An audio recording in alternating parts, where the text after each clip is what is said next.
شریعت؟ مطاف میں اصل میں کچھ چیزیں ایسی ہوتی ہیں جو اضطراری ہوتی ہیں، یعنی مطاف میں ہم ایسا کر نہیں سکتے کہ عورتوں کا طواف الگ رکھیں، مردوں کا الگ رکھیں، اس کی ٹائمنگ الگ ہو۔ یہ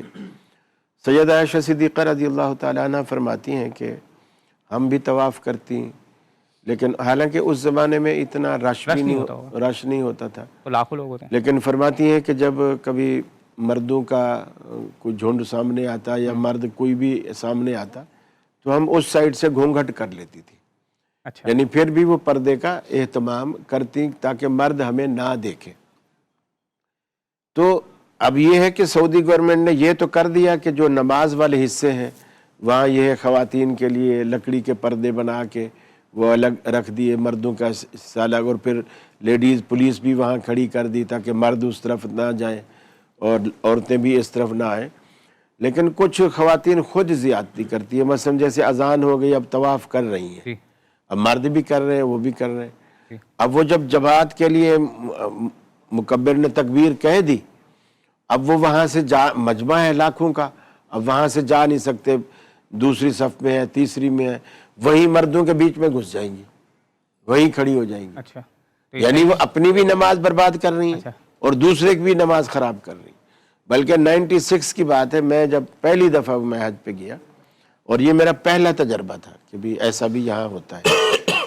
تو جیسے میرے آگے مردوں کی صف ہے اور میں بھی ایک صف میں کھڑا ہوا ہوں، تو عورت جو طواف کر رہی تھی تو وہ اب صفیں بن گئی، اب اس کو جگہ نہ نکلنے کی مل رہی ہے نہ کھڑے ہونے کی مل رہی ہے۔ اب امام نے اللہ اکبر کہہ دیا، اب ہم نے اللہ اکبر کہہ کر ہم نے بھی ہاتھ باندھ دی، اب وہ بھاگی بھی آ رہی ہے اور بھاگی آ کے بالکل میرے سامنے آ کے اس نے بھی اللہ اکبر کہہ کر، یعنی دو صفوں کے بیچ میں اچھا، اللہ اکبر کہہ کر وہ ہاتھ باندھ کے کھڑی ہو گئی۔ اب چلو قیام تک تو چل گیا معاملہ، اب جب رکوع اور سجدہ ہے وہ ہم کیسے کریں؟ اب وہ چلو عورتیں یہاں جو برے صغیر کی عورتیں وہ چپکا کے سجدہ اس طرح کر لیتی ہیں خلاف سنت، لیکن اب وہ اس کو جگہ بن گئی دو صفوں کے بیچ میں، لیکن اب میں کیسے کروں؟ میں نے یقین مانیے ساری نماز کھڑے کھڑے پڑھی، اللہ اکبر، یعنی تصور میں بس قیام میں ہی کھڑا رہا ہوں، اب میں رکوع میں ہوں، اب میں سجدے میں ہوں، اب یعنی اب اضطرار ایسا تھا کہ میرے پاس اور چارہ، عورت پہ تو سجدہ نہیں کر سکتا تھا نا، اچھا، نہیں تو سجدے کا بھی گیپ نہیں تھا کیا؟ دو صفوں کے بیچ میں آ کے وہ کھڑی ہو گئی نا، اللہ اکبر،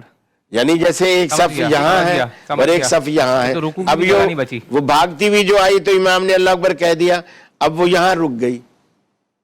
نکلنے آگے کسی کے آگے تو اس نے رکنا تھا تو میرے آگے رک آپ کے آگے، اب وہ اس لیے سمجھی کہ یہ شریف آدمی ہے، چلو یہاں رک گئی وہ۔ تو یہ خرابیاں جو ہے نا وہ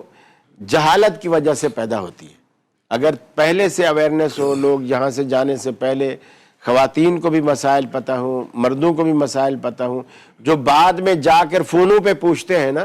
وہ جانے سے پہلے پوچھ کے جائیں تاکہ وہ ان غلطیوں کا اعادہ ہی نہ ہو، وہ غلطیاں وہاں نہ ہوں۔ لاکھوں روپے تم بھر کے جا رہے ہو اور اپنے سارے اعمال برباد کر رہے ہو اور دوسروں کے بھی برباد کر رہے ہو، دوسروں کے لیے تکلیف کا باعث بن رہے ہو، اب خود کو بھی اذیت دے رہے ہو،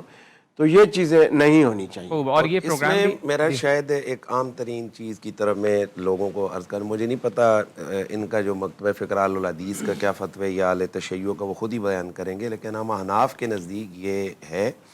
کہ اگر آپ احرام سے صحیح طرح سے آزاد نہیں ہوئے ہیں تو آپ کی بیوی گھر میں آ کر بھی آپ کے لیے جس سے نکاح ہوئے وہ حرام ہے آپ کے لیے۔ اچھا، یعنی شرعی مسئلہ یہ ہے کہ آپ نے اگر احرام سے صحیح طرح آزاد نہیں ہوئے، یعنی آپ نے احرام میں ہی ابھی، ٹھیک ہے، آپ نے بے شک اتار کے اب گھر بھی آ گئے لیکن آپ نے صحیح طرح سے ارکان ادا نہیں کیے حج کے یا عمرے کے،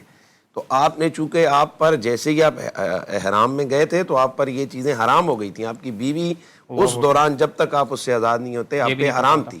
اب آپ چونکہ ان داخل تو ہو گئے لیکن خارج نہیں ہوئے شرعی طور پہ، تو ابھی تک آپ حرمت میں۔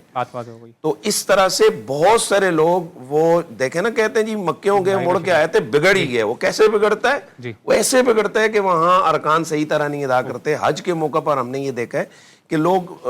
طواف زیارت تک ان کو پتہ ہی نہیں ہے۔